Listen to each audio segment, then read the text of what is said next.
ഇന്നത്തെ ക്ലാസ്സിൽ നമ്മൾ എടുക്കുന്നത് second property of indifference curve ആണ്, അല്ലെങ്കിൽ second feature of indifference curve. ഈ ക്ലാസ്സിലേക്ക് കടക്കുന്നതിന് മുമ്പ് എനിക്ക് ചെറിയൊരു റിക്വസ്റ്റ് ഉണ്ട് നിങ്ങളോട്. നിങ്ങൾ ഈ ചാനൽ ഒന്ന് സബ്സ്ക്രൈബ് ചെയ്യണം, ഈ വീഡിയോ ഒന്ന് ലൈക്ക് ചെയ്യണം, പറ്റുമെങ്കിൽ ഈ വീഡിയോ നിങ്ങളുടെ പരിചയക്കാരായ +1 +2 സ്റ്റുഡൻസിന് ഷെയർ ചെയ്ത് കൊടുക്കണം. അവരോട് ഇന്ന് ചാനൽ സബ്സ്ക്രൈബ് ചെയ്യാനും വീഡിയോ ലൈക്ക് ചെയ്യാനും പറയണം. ഓക്കെ, നമുക്കിനി ക്ലാസ്സിലേക്ക് കടക്കാം.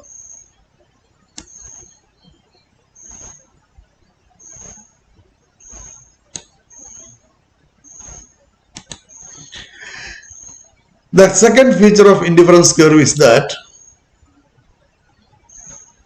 in the case of perfect goods, the IC is not convex to origin. IC എപ്പോഴാണ് ഒറിജിൻ കോൺവെക്സ് ആയിരിക്കുന്നതും left to right downward move ചെയ്യുന്നതും അത് കോമൺ ഇൻഡിഫറൻസ് കർവിന്റെ ഷേപ്പാണ്. In the case of perfect goods it will be linear. Linear എന്ന് പറഞ്ഞു കഴിഞ്ഞാൽ അതെന്തായിരിക്കും? അതെപ്പോഴും ഞാനൊരു പിക്ചർ കാണിച്ചു തരാം. ഇതുപോലെ സ്ട്രെയിറ്റ് ആയിരിക്കും.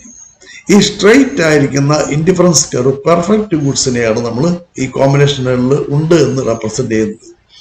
ഇനി ഇത്തരം കോമ്പിനേഷനുകളെ സംബന്ധിക്കുമ്പോൾ IC വരയ്ക്കുന്ന സമയം നമ്മൾ പ്രത്യേകം ശ്രദ്ധിക്കേണ്ടതാണ്. അത് it will not be convex to origin, it will move from left to right downwards, but it will be linear. ഇതിനൊരു കാരണം നമ്മൾ പറയണം. എന്തുകൊണ്ടാണ്? നമ്മൾ മാർജിനൽ റേറ്റ് ഓഫ് സബ്സ്റ്റിറ്റ്യൂഷൻ പഠിച്ചു കഴിഞ്ഞു. ആ marginal rate of substitution diminishing അത് പഠിച്ചു കഴിഞ്ഞു. Diminishing marginal rate of substitution എപ്പോഴാണ് ഡിമിനിഷ് ചെയ്യുന്നത്? Consumption progressing. While consumption progressing.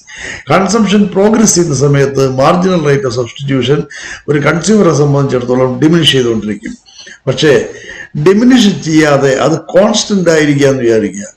ഒന്ന് സാക്രിഫൈസ് ചെയ്ത് ഒന്നെടുക്കുന്ന സമയത്ത് അയാൾ ലെവൽ ഓഫ് സാറ്റിസ്ഫാക്ഷൻ ചേഞ്ച് ഒന്നും വരുന്നില്ലെങ്കിൽ അത്തരം മാർജിനൽ റേറ്റ് ഓഫ് സബ്സ്റ്റിറ്റ്യൂഷനെയാണ് നമ്മൾ എന്താ പറയുന്നത്? Constant marginal rate of substitution എന്ന് പറയുന്നത്. ഈ സിറ്റുവേഷനിലുള്ള ഗുഡ്സ് ആണ് പെർഫെക്റ്റ് ഗുഡ്സ്. അപ്പോൾ പെർഫെക്റ്റ് ഗുഡ്സിനെ സംബന്ധിച്ചിടത്തോളം IC എപ്പോഴും എന്തായിരിക്കും? Will be linear. ഇനി നമുക്കത് കുറച്ചുകൂടി ഈസി ആയിട്ട് മനസ്സിലാവും. ഒരു ടേബിൾ നമ്മൾ റെപ്രസെന്റ് ചെയ്യുന്നുണ്ട്. ടേബിളിൽ 6 കോമ്പിനേഷൻ ഉണ്ട്. പക്ഷെ ഇവിടെ കമ്മോഡിറ്റി ആയിട്ട് പറയുന്നത് 5 റുപ്പി നോട്ടും 5 റുപ്പി കോയിനും ആണ്. ആദ്യത്തെ പോയിന്റിൽ A എന്ന് പറയുന്ന പോയിന്റിൽ പറയുന്ന കോമ്പിനേഷനിൽ 5 പെർഫെക്റ്റ് റുപ്പി നോട്ട്സ് ഉള്ള പേപ്പർ നോട്ട്സ് ഉള്ളത്. അവിടെ 0 ആണ് കോയിൻസ് ഉള്ളത്. B എന്ന് പറയുന്ന കോമ്പിനേഷനിൽ 4 പേപ്പർ നോട്ട്സും 1 കോയിനുമാണ് ഉള്ളത്. ഇനി ഈ പ്രോസസ്സ് എല്ലാം കണ്ടിന്യൂ ചെയ്യുമ്പോൾ ഓരോ പേപ്പർ നോട്ട് കുറയുന്നു, ഓരോ പേപ്പർ നോട്ട് കൂടുന്നു. എന്ന് പറഞ്ഞാൽ 5 രൂപയുടെ ഒരു നോട്ട് കുറയുന്നു, 5 രൂപയുടെ ഒരു കോയിൻ ആഡ് ചെയ്യുന്നു. അപ്പോൾ ഓരോ ബണ്ടിലാണിത്. A എന്ന് പറയുന്ന സെറ്റ് ഓഫ് കോമ്പിനേഷൻ 5 0 ആണ്. B എന്ന് പറയുന്ന സെറ്റ് ഓഫ് കോമ്പിനേഷൻ അത് രണ്ടാമത്തെ ബണ്ടിൽ 4 1 ആണ്.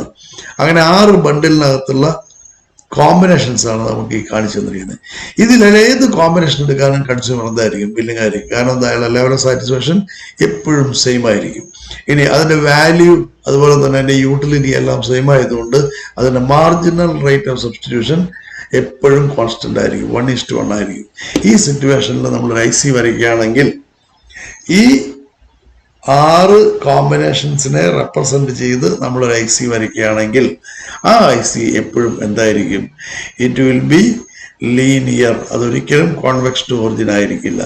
ഇതാണ് ഇതിനകത്ത് നമുക്ക് പറയാനുള്ളത്. Electronic preference.